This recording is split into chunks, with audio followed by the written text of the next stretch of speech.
हरे कृष्णा बच्चों, ये आपके सामने केमिस्ट्री का अनसॉल्व पेपर 2025 सेट पहला 347 JZ। पिछले वीडियो में इसके चौथे के का तक आप लोग सॉल्व कर चुके हैं। अब चौथे का खा सॉल्व करते हैं, तो आइए देखते हैं। लिखा है 0.10 मोल लीटर इनवर्स सांद्रता। सांद्रता तो ये C हो गई। इसी सांद्रता को क्या बोलते हैं? मूलरता। तो ये हो गई। 1 बिलियन से बने कॉलम का प्रतिरोध। प्रतिरोध क्या होता है? R। तो R का मान हो गया। इनका व्यास, व्यास 1 सेंटीमीटर है, तो त्रिज्या कितनी हो जाएगी? आधी। तो त्रिज्या आधी हो गई। लंबाई 50 सेंटीमीटर, तो लंबाई 50 सेंटीमीटर। इसकी प्रतिरोधकता मतलब रो निकालना है। चालकता कप्पा निकालना है। मोलर चालकता लैम्डा सफिक्स में m, ये ज्ञात करना है। तो आइए देखते हैं।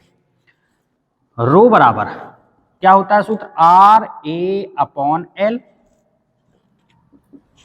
RA मतलब क्षेत्रफल, और A क्षेत्रफल बराबर क्या हो जाएगा? पाई R²/L।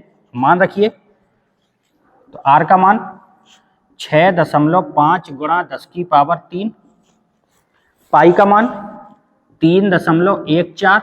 R त्रिज्या 0.5 गुणा 0.5। L लंबाई 50 सेंटीमीटर। आप सॉल्व करिए। दशमलव, कितने जीरो बढ़ जाएंगे? 1 2 3 4 5, 5 जीरो। 5 से इसको काट दिया कितने बार? 10 बार। ये 10⁻5 और 10 कितना हो गया? 10⁻6 हो गया।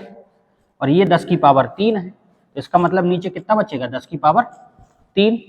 अब आप कैलकुलेशन करिए, तो कैलकुलेशन करने पर आएगा 102.05 रो। मात्रक क्या होगा? मात्रक देखिए, R का मात्रक ओम, A का मात्रक सेंटीमीटर स्क्वायर और L का मात्रक सेंटीमीटर। तो क्या होगा? Ohm into centimetre. ये हमारा आंसर। क्लियर हुआ? इसके बाद कप्पा निकालना है, तो कप्पा बराबर होता है 1/रो। तो 1/रो, रो कितना है? 102.05। 102.05, दशमलव हटाइए, 2 जीरो बढ़ाए। सॉल्व करिए, तो जब इसको कैलकुलेशन करेंगे तो कैलकुलेशन करने पर आ जाएगा 9.79 गुणा 10⁻³ ठीक है। अब मात्रक, तो रो का मात्रक क्या था? रो का मात्रक ओम सेंटीमीटर, तो ये आएगा 1/ओम सेंटीमीटर। ऊपर ले जाइए, ओम इनवर्स सेंटीमीटर इनवर्स। ये आपका दूसरा आंसर हो गया। ठीक है। तीसरा क्या निकालना है? Lambda m। तो लैम्डा m कप्पा गुणा 1000/कैपिटल M। कप्पा का मान कितना है? 9.79 गुणा 10⁻³ इंटू 1000/m। मोलरता, मोलरता कितनी है? 0.10। ये कैंसिल हो गया क्योंकि ये 10⁻³ है, ये 10⁻³ है। दशमलव से ये दशमलव खत्म, ये कितना आ गया? 97.9। ठीक है। अब मात्रक देखिए इसका, तो कप्पा का मात्रक क्या है? कप्पा का मात्रक ohm inverse centimetre inverse upon मोलरता। मोलरता का मात्रक क्या होगा? तो मोलरता का सूत्र होता है मोलों की संख्या बटे आयतन लीटर में। तो मोलों की संख्या मतलब मोल बटे आयतन। आयतन का क्या हो जाएगा? Centimetre cube. अब ये सेंटीमीटर क्यूब ऊपर पहुंच जाएगा, तो क्या बनेगा मात्रक? ओम इनवर्स सेंटीमीटर इनवर्स, और ये सेंटीमीटर क्यूब और पहुंच गया तो क्या होगा? Centimetre square. और मोल को ऊपर पहुंचाएंगे तो क्या होगा? Mole inverse. ये हमारा आंसर है। तो ये क्या हो गया? आंसर। तो इस प्रकार से ये सवाल हो गया। अगला सवाल देखिए, चौथे का ग सवाल है, कारण सहित समझाइए। Cr+2 अपचायक है जबकि Mn+3 आक्सीकारक है, जबकि दोनों का D4 विन्यास है। तो देखिए, क्रोमियम Cr का परमाणु क्रमांक 24 होता है, तो बनेगा 1s2 2s2 2p6 3s2 3p6 4s1 3d5। अब Cr+2, इसका मतलब 2 इलेक्ट्रॉन निकालना है, तो कहां से निकालेंगे, सबसे पहले S से फिर D से, तो ये आ जाएगा 3d4। इसके बाद Mn का परमाणु क्रमांक 25 होता है, तो बना लिया 4s2 3d5 Mn+3। अब 3 इलेक्ट्रॉन निकालना है बाहर से, तो सबसे पहले 4s से निकाले 2 इलेक्ट्रॉन और 1s से निकाले, तो 2 ये हो गए और 1s से निकाल देंगे, टोटल 3 इलेक्ट्रॉन निकाल दिए, +3 है, तो ये बना 3d4। अब Cr+2, ये जो Cr+2 है, 1 इलेक्ट्रॉन त्याग कर, ये है Cr+2, ये 1 इलेक्ट्रॉन त्याग कर क्या बनाएगा, 3d3 की स्थायी संरचना प्राप्त कर लेगा। 1 इलेक्ट्रॉन निकाल देंगे तो क्या बनेगा, 3d3, जो कि स्थायी संरचना होती है। तो इसने इलेक्ट्रॉन त्यागा, जब इलेक्ट्रॉन त्यागे तो उस क्रिया को बोलते आक्सीकरण, आक्सीकरण, और पदार्थ होता है अपचायक। बात क्लियर हुई। इसने 1 इलेक्ट्रॉन त्यागा, 3d3 आएगा, तो इलेक्ट्रॉन त्यागने की क्रिया क्या कहलाती है, आक्सीकरण, और पदार्थ कौन सा होता है, अपचायक। तो इसलिए Cr+2 अपचायक है, जबकि Mn+3 ये 1 इलेक्ट्रॉन ग्रहण करके, 1 इलेक्ट्रॉन ग्रहण करके क्या बनाएगा, 3d5, तो ये इसकी स्थायी संरचना होती है 3d5, स्थायी संरचना। तो जब इलेक्ट्रॉन ग्रहण करेगा तो उस क्रिया को कहते हैं अपचयन, और पदार्थ क्या होता है, पदार्थ होता है आक्सीकारक, इसलिए Mn+3 क्या होगा, आक्सीकारक। बात समझ में आई। तो कहने का मतलब ओवरऑल ये है, Cr+2 1 इलेक्ट्रॉन त्याग देगा, तो 3d3 आया, स्थायी होता है, तो स्थायी होता है तो त्यागने की क्रिया क्या कहलाती है, आक्सीकरण, लेकिन पदार्थ कौन सा, अपचायक। तो लिखा हुआ है Cr+2 क्या है, अपचायक है। लेकिन Mn+3 1 इलेक्ट्रॉन जब ग्रहण करेगा तो 3d5 बनेगा, तो 3d5 बनेगा तो इसकी संरचना स्थायी हो जाएगी। तो इलेक्ट्रॉन ग्रहण करने की क्रिया क्या कहलाती है, अपचयन, लेकिन पदार्थ कौन सा होता है, आक्सीकारक। तो Mn+3 आक्सीकारक है। अगला क्वेश्चन, धातु अपनी उच्चतम आक्सीकरण अवस्थाएं केवल ऑक्साइड तथा फ्लोराइड में ही क्यों प्रदर्शित करते हैं, क्यों, क्योंकि ऑक्साइड और फ्लोराइड उच्च विद्युत ऋणात्मकता वाले होते हैं, मतलब इनकी विद्युत ऋणात्मकता अधिक होती है, और ये छोटे आकार के होते हैं। इनके आकार क्या होते हैं, छोटे होते हैं, और इनकी विद्युत ऋणात्मकता क्या होती है, अधिक होती है। विद्युत ऋणात्मकता क्या है, किसी तत्व के इलेक्ट्रॉन के अपनी ओर आकर्षित करने की प्रवृत्ति को विद्युत ऋणात्मकता कहते हैं। किसी तत्व के साझे के इलेक्ट्रॉन को अपनी ओर आकर्षित करने की प्रवृत्ति क्या कहलाती है, विद्युत ऋणात्मकता कहलाती है। किसकी ज्यादा है, ऑक्साइड और फ्लोराइड, ये उच्च विद्युत ऋणात्मकता वाले होते हैं और छोटे आकार के होते हैं। कहता है संक्रमण धातुएं सामान्यतया रंगीन यौगिक बनाती हैं, क्यों, क्योंकि इनमें अयुग्मित इलेक्ट्रॉन पाए जाते हैं, क्योंकि इनमें अयुग्मित इलेक्ट्रॉन उपस्थित होते हैं। अगला, अभिक्रिया की कोटि से आप क्या समझते हैं, उन अभिक्रियाओं की कुल कोटि की गणना कीजिए जिनका वेग व्यंजक निम्न है। पहला ये है, दूसरा ये है। तो अभिक्रिया की कोटि क्या है, किसी रासायनिक अपक्रिया में भाग लेने वाले अणुओं की वह संख्या जो अभिक्रिया के वेग को निर्धारित करती है, जो अभिक्रिया के वेग को निर्धारित करती, उसे अभिक्रिया की कोटि कहते हैं। अभिक्रिया की कोटि प्रयोगों द्वारा निर्धारित होती है, प्रयोगों द्वारा मतलब प्रैक्टिकल के द्वारा निर्धारित होती है। अभिक्रिया की कोटि का मान धनात्मक, ऋणात्मक, भिन्नात्मक, धनात्मक भी हो सकता है, ऋणात्मक भी हो सकता है, भिन्नात्मक भी हो सकता है, और शून्य भी हो सकता है। इतनी बात क्लियर हुई। तो अभिक्रिया की कोटि क्या है, किसी अभिक्रिया में भाग लेने वाले अणुओं की वह संख्या जो अभिक्रिया के वेग को निर्धारित करती है। अभिक्रिया की कोटि प्रयोगों द्वारा निर्धारित की जाती है, और इसका मान धनात्मक, ऋणात्मक, भिन्नात्मक या शून्य हो सकता है। आप इसका स्क्रीनशॉट ले सकते हैं।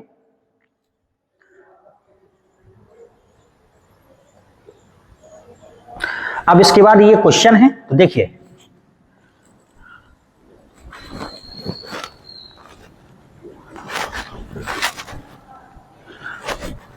कोटि कैसे निकालेंगे इसकी। पहला ये जो क्वेश्चन है उसमें पूछ रहा है कोटि, तो कोटि बराबर होता है जो घातों का योग है, जो सांद्रता है, सांद्रता इनकी जो घात है उनका योग कोटि कहलाती है। तो इसकी कोटि कितनी आ गई, 2। ठीक है, इसकी कोटि निकालते हैं।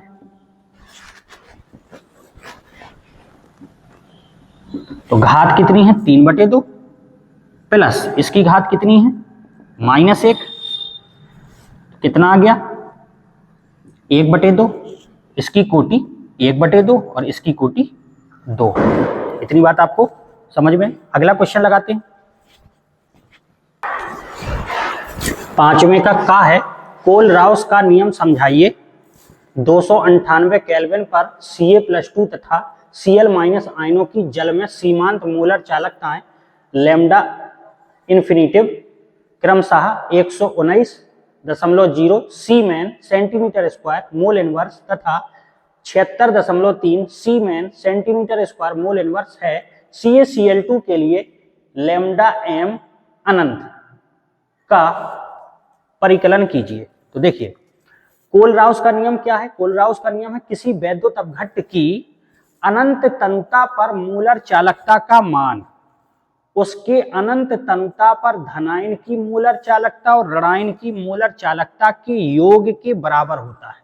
चालकता के योग के बराबर होता है। ये कोई वैद्युत अपघट्ट है, ए बी धनायन A+ बना रहा है और B- ऋणायन बना रहा है।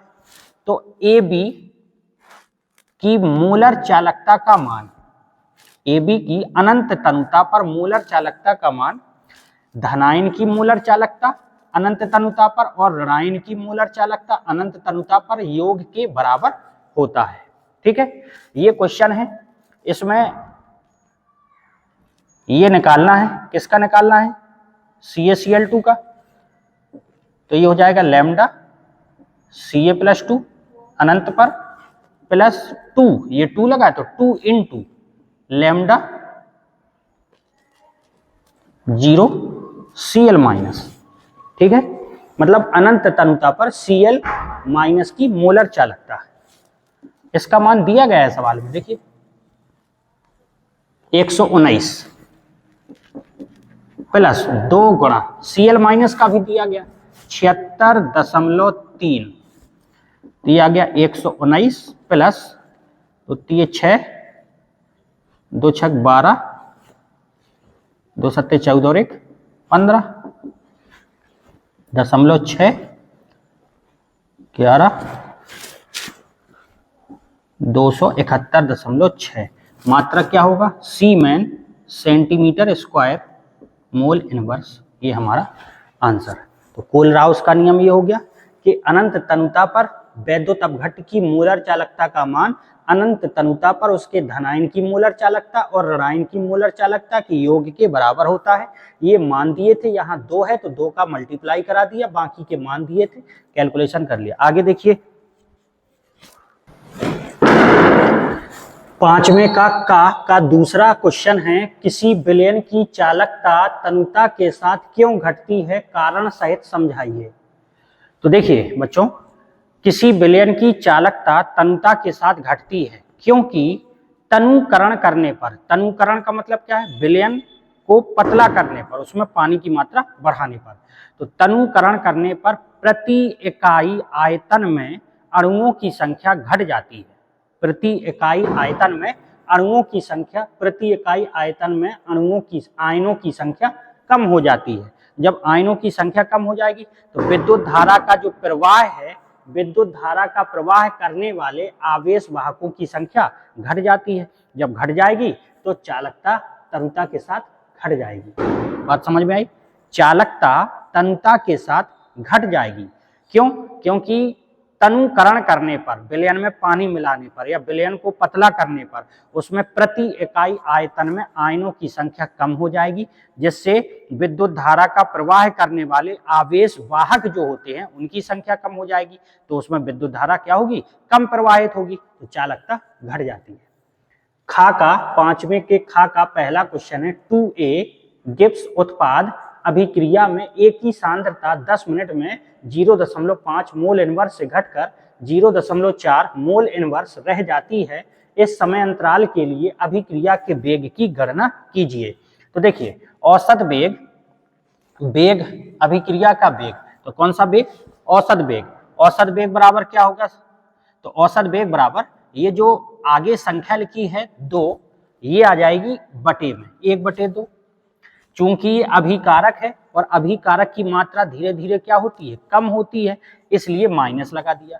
अगर उत्पाद होता तो उत्पाद की मात्रा धीरे धीरे बढ़ती है तो प्लस लगाते, अभिकारक है तो घटेगी इसलिए माइनस लगा दिया। आगे जो संख्या लिखी होती है उसको बटे में, तो माइनस का 1/2 डेल्टा ए का सक्रिय द्रव्यमान अपॉन डेल्टा टी। ए का सक्रिय द्रव्यमान मतलब सांद्रता, और डेल्टा क्या है, परिवर्तन, सांद्रता में परिवर्तन बटे समय अंतराल। तो सांद्रता में परिवर्तन कितना, 0.5 से 0.4 हो गया, तो ये A1 है और ये क्या है, A2 है, तो A2 minus A1 upon delta T. तो 0.4 में से 0.5 घटाया और समय कितना है, समय अंतराल 10 मिनट, तो 10 मिनट इसको सॉल्व किया, ये आपका आंसर आ गया। अगला क्वेश्चन है, अभिक्रिया की कोटि और आणविकता में अंतर लिखना है, विभेद कीजिए। तो अभिक्रिया की कोटि, किसी अभिक्रिया में भाग लेने वाले अणुओं की वह संख्या जो अभिक्रिया के वेग को निर्धारित करती है, अभिक्रिया के वेग को निर्धारित करती है। आणविकता क्या होती है, किसी अभिक्रिया में भाग लेने वाले अणुओं की संख्या को आणविकता कहते हैं। अभिक्रिया की कोटि प्रयोगों द्वारा निर्धारित होती है, प्रयोग मतलब प्रैक्टिकल करने पर पता चलता है। अभिक्रिया की आणविकता का मान उसकी क्रिया विधि के आधार पर ज्ञात की जाती है। अभिक्रिया की कोटि धनात्मक भी हो सकती है, ऋणात्मक भी हो सकती है, भिन्न में भी हो सकती है और शून्य भी हो सकती है। अभिक्रिया की आणविकता का मान सदैव एक धनात्मक पूर्ण संख्या होती है, धनात्मक पूर्ण संख्या। भाई अणुओं की संख्या हमेशा कैसी होगी, अणुओं की कितने अणु भाग ले रहे हैं, 1 अणु, 2 अणु, 3 अणु, तो सदैव एक धनात्मक पूर्ण संख्या होती है। वाई नंबर है औसत वेग और तात्क्षणिक वेग में अंतर लिखिए। तो औसत वेग क्या है, लंबे समय अंतराल में हुए अभिक्रिया के वेग परिवर्तन को औसत वेग कहते हैं। लंबे समय अंतराल में हुए अभिक्रिया के वेग परिवर्तन को औसत वेग कहते हैं। और ये तात्क्षणिक वेग क्या है, सूक्ष्म समय अंतराल में हुए अभिक्रिया के वेग में परिवर्तन को तात्क्षणिक वेग कहते हैं। जैसे कोई एक रिएक्शन है, रिएक्टेंट मतलब R से क्या बन रहा है, P मतलब प्रोडक्ट बन रहा है, तो इसमें औसत वेग के रूप में अगर लिखना पड़े तो औसत वेग में ये अभिकारक है, तो अभिकारक की मात्रा धीरे धीरे कम होगी, घटेगी, तो माइनस लगाया जाता है। उत्पाद की मात्रा धीरे धीरे बढ़ेगी तो प्लस लगाया जाता है, तो इसी प्रकार इसमें भी है। अब इसमें R की सांद्रता में परिवर्तन, तो माइनस लगा, delta R upon delta T बराबर P के रूप में लिखेंगे, तो डेल्टा P की सांद्रता अपॉन डेल्टा टी। इसका मतलब क्या हुआ, P की सांद्रता में होने वाला परिवर्तन बटे समय अंतराल। जब तात्क्षणिक वेग की बात की जाती है तो यहाँ डिफरेंशिएशन अवकलन D आ जाता है, तो यहाँ डेल्टा था, यहाँ D आ गया, बाकी कोई परिवर्तन नहीं हुआ।